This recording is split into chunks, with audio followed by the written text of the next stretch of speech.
ഇവിടെ നിൽപ്പ് സമരം സംഘടിപ്പിക്കാനുള്ള കാരണത്തെക്കുറിച്ച് വളരെ ആധികാരികമായി സംസാരിച്ചു കഴിഞ്ഞു. എങ്കിൽ പോലും ഒന്ന് രണ്ട് ചെറിയ കാര്യങ്ങൾ മാത്രം വേഗത്തിൽ പറഞ്ഞുകൊണ്ട് ഞാൻ അവസാനിപ്പിക്കാൻ ആഗ്രഹിക്കുകയാണ്. ഞാൻ ഈ കോതമംഗലത്തിന്റെ തങ്കളം മുതൽ ഏതാണ്ട് കോഴിപ്പള്ളി പാർക്ക് വരെ പലപ്പോഴും യാത്ര ചെയ്യുമ്പോൾ ശ്രദ്ധിക്കാറുണ്ട്.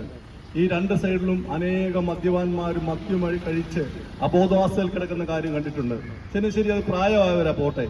നമ്മുടെ ഈ അടുത്ത കാലത്ത് ഇവിടെയുള്ള മിക്ക കള്ളുഷാപ്പുകളിലും കൊച്ചു പിള്ളേര്, കോളേജിലും പ്ലസ് ടുവിന് പഠിക്കുന്ന കൊച്ചു പിള്ളേരും മദ്യം കഴിച്ച് ഛർദ്ദിച്ച് ഓക്കാനിച്ച് കിടക്കുന്ന പല സംഭവങ്ങളും മാധ്യമത്തിൽ കൂടെ വന്നിട്ടുണ്ട്. ഞാൻ ചോദിക്കട്ടെ, എന്തിനാ ഈ ചിത്തമനയം? നിങ്ങൾ ആത്മാർത്ഥമായി ശ്രമിക്കുകയാണെങ്കിൽ ഇവിടെ ഒരു മദ്യം ഒഴുകത്തില്ല, ഇവിടെ ഒരു മയക്കുമരുന്നും വരത്തില്ല, ഇവിടെ ഒരു കഞ്ചാവും വരത്തില്ല, ഒരു MDMA വരത്തില്ല. കാരണം എന്താണെന്നറിയോ?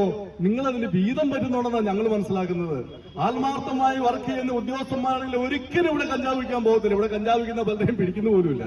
അതുകൊണ്ട് നിങ്ങളുടെ ഈ ഉദ്യോഗം കൈമടക്ക് വാങ്ങാൻ വേണ്ടി മാത്രമല്ല, പിന്നെയോ ഇവിടെയുള്ള ജനങ്ങളെ സംരക്ഷിക്കുന്ന ഉത്തരവാദിത്വം നിങ്ങൾ ഏറ്റെടുത്തുകൊണ്ട് നിങ്ങൾ ആത്മാർത്ഥമായി മുന്നോട്ട് പോയാൽ ഞാൻ ഉറപ്പായി പറയുക, ഇവിടെ ഇങ്ങനെ ഒരു മദ്യവും വിൽക്കാൻ പറ്റത്തില്ല, ഒരു മയക്കുമരുന്നും വിൽക്കാൻ പറ്റത്തില്ല, ഒരു MDMA വിൽക്കാൻ പറ്റത്തില്ല.